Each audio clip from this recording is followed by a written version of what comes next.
Welcome to Man Does Tech, where I solve the problems you didn't even know you had.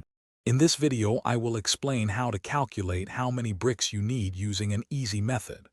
First, grab your tape measure and find the length and height of the wall you plan to build.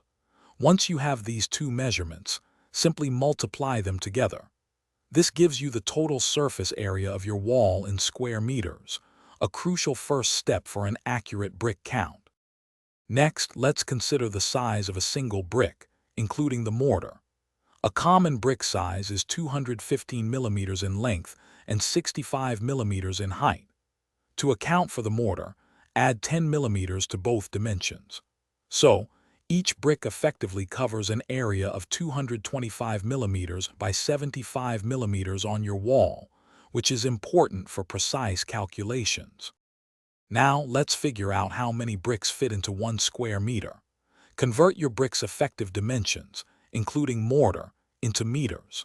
For example, 225 millimeters becomes 0.225 meters. Multiply these converted dimensions to get the area of 1 brick in square meters. Then, divide 1 by this brick area to determine the number of bricks needed for every single square meter of your wall. Finally, to get your total brick count, multiply the overall wall area you calculated earlier by the number of bricks per square meter. This gives you the foundational quantity. However, it's always wise to account for wastage.